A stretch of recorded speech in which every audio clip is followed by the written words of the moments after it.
So today we're going to talk about Desert Sands, a map that is rather splitted and does have a huge medium side with a desert and a lot of good positions, which offers a great advantage over the heavy side, and yet you should not go for it at all times. We will get to specific positions and the advantages and disadvantages.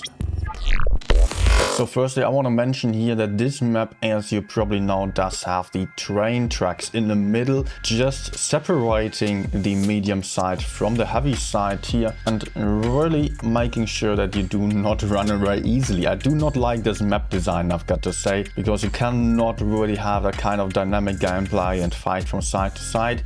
Here it is often the case that if you're losing one flank, you are under a lot of pressure to win the other, or you are going to be in trouble. We will talk about that a little bit later on still, but before we're getting to it, let me just mention what you can do to avoid getting into some bad position. First of all, I would like you to just spot at the start if you can. From the south spawn, this works pretty well, as you can just move into this spot right there and spot the enemy rails here. If there are enemy heavies crossing over into the desert, you're often knowing about that early already, and you can just shoot them a couple of times. Maybe you have some teammates even shooting them, and this might already gain you some good hit point advantage. And also, if there's too much ahead of you, you can run early, because you really have to. A lot of people are doing one big mistake on this map, and that is just trying to run over this ramp or even this ramp over there and just getting wrecked there on the crossing. Don't do this move. If you have to run, take the long way all the way back, stay low here beneath the hills and move over the rails. In the best case, you are unspotted and don't suffer at all from this. From the north spawn, spotting doesn't work all too well, because you can see this hill does have a curve slightly inwards here, so you're just a bit further away from the rails and you might not get the spots in. So what I often like doing is just moving up this little hill here just to spot the enemy mediums, getting some early shot in, just knowing what's up. But after that, I would just fight from this position over there, which is just having some bush. It's a bit tricky to get the gun down, but you can do it, just allowing you to shoot the A cap quite nicely while you're hull down and you're still in the back far enough to be able to run away.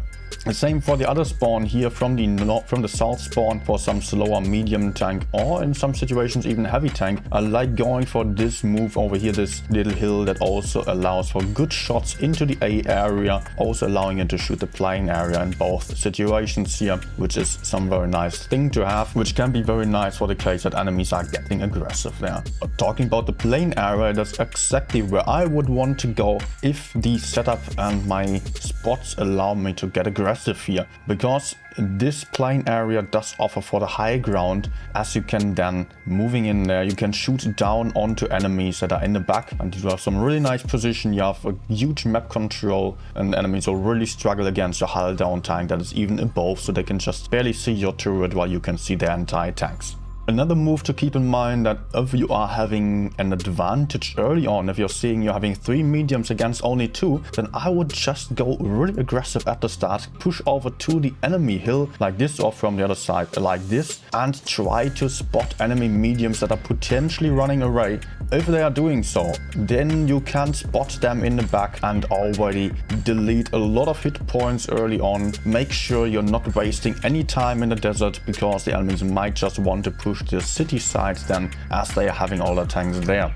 Don't be worried about enemies still being on the medium flank then. If you're having the advantage and did count properly, which is mostly just counting to 3 if we're honest, then you can just kill them easily.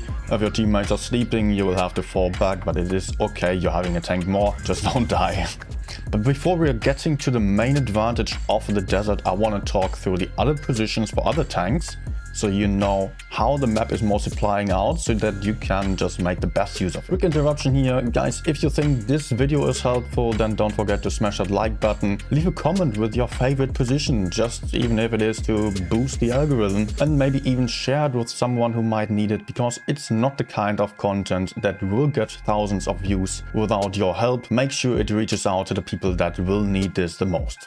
So let's get to the heavy tanks. If I'm playing some faster heavy tanks, some heavium so to speak, then often it makes sense supporting the mediums, but only if your mediums are just either having the same amount of tanks or even a disadvantage on the tanks compared to the enemies. So winning the medium flank might be very crucial for winning the game. So you can decide to either just go for the wide flank here into the back and play the medium side passively first, or you can do some very sneaky move that would be crossing through the middle here from both spawns. It works, but just be careful in this spot here or on this one. Just wait there for a couple of seconds at the start, see if there's some enemy heavies also doing this move, because then you can shoot them into the back and you will be right behind them, focusing them down.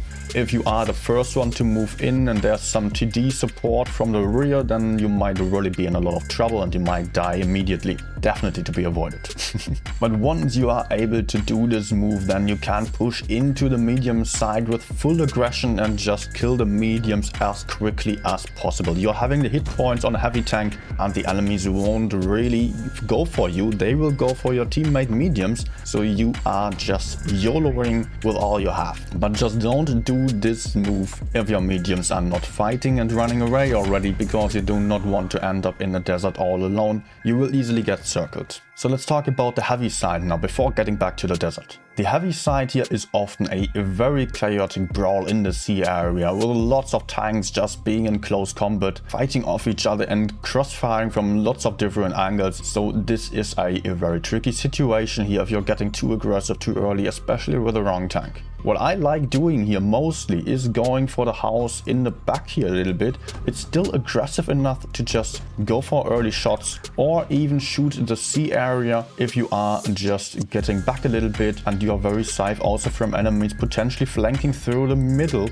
You are very safe here. You're having all the TDs behind you supporting you. Just keep that in mind. Count on your backup a little bit there and you are able to put out a lot of shots. You will often be the last one standing even if your teammates are misplaying, and you're just not as much in trouble as on the C cap directly. But if you're playing some super heavy tank like an E100 mouse or even some IS-4, you might just get into C confidently because you can out-trade most enemies and are pretty safe to side scrape there. But also just to be a little bit worried about is if the situation allows for it, someone might be moving forwards here right behind that aggressive house right at the front, because that allows for some better crossfire there onto the C cap, so the ones behind C really don't have many options to hide anymore. So in general, autoloaders or TDs, heavy tanks with not the most armor behind this house. If you want to opt for some slightly more passive position with a TD, then I would go for the house over here or there, or even staying in the back over there.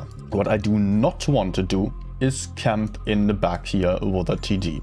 And this position might seem like a good one on the first thought, but the problem is that you cannot really reliably put in your shots at this long distance, as it's just too far away from the enemies and you're not having the best accuracy, if we're honest. So you are just maybe not going to be effective at all. You cannot focus fire, you cannot support your teammates too well, and also if you're getting flanked through the desert area, then you're going to be in huge trouble. Talking about the desert now, let's get back to it. What's the main benefit of the desert area? And that's these hills over here. There are many hills here in the desert that allow you to just move up there sneakily and be hull down, get in some very sneaky shots through the train tracks, as you can even shoot through the wheels there, and you are just barely exposing your tank. You can just shoot down onto the enemies that are maybe in the city or even camping in the rear, and can just impossibly get you basically if you're not overexposing, and will be totally in the open. Make use of these hills. Do not try to get your gun down like right next to the train. No, just use the hills a little bit behind and you will have a much better time. For the rails, even if you're moving just to the outer side here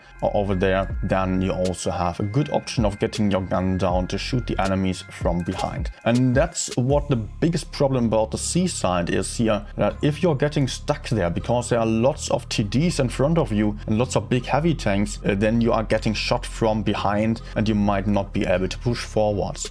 In that scenario, you would have to turn back here and try to maybe counter push the enemy mediums, move out there to just break out and just kill some tanks in the back before getting to the sides of the enemy, so something like that. So in the best case, actually you win the medium flank at the start, so you do not have any of your teammates getting crossfired that badly, but it doesn't always allow for that if your team is not just going for the desert. Don't force it, just go with your teammates. By the way, in Encounter it is a bit more likely to go for the medium side than it is in Supremacy, because people are just spreading out over the entire map and over the caps. But also if you're playing a medium tank, it might not always work out to just go for the medium side, as you might have a tank disadvantage just having less mediums than the enemies on the map, and you will have to go for the city then. It is fine then, you can still make it work and you will maybe have to push back as I just mentioned. For the start then, from the north spawn it works quite nicely to get over there, you can get early shots in like this. From the south spawn it doesn't work all that nicely, you do not have this option over there, but as well you can just move over there like I would with some Rika heavy tanks and can put out some shots here and there. Just got to be very careful about the trades and see if I have to move back then, or if I can just push forwards, get behind the enemies and just put out my maximum DPM from the side. One move that is definitely to be avoided on this map is getting into the middle. It's an absolute death trap here. Moving into the B cap is just not going to work out, because enemies can shoot you from hull down positions in the desert area, and they can also shoot you or push you from the city easily. Just don't be there, you might not be able to get out of this alive. If you want to just build up the aggression on the C cap but cannot push through the C cap, then you can also push over here, as you will be hull down over there, and you can just try to fight from behind the enemies, but be careful about getting counter pushed. But you do have the option of just really causing some trouble from the side here. Okay, so much about this map already. I hope you enjoyed it. If you did, then check out my previous map guides and stay tuned for more. And also check me out on Twitch, where I'm streaming live and you can see all the maps being played live and all the explanations and some fun on top. See you there soon.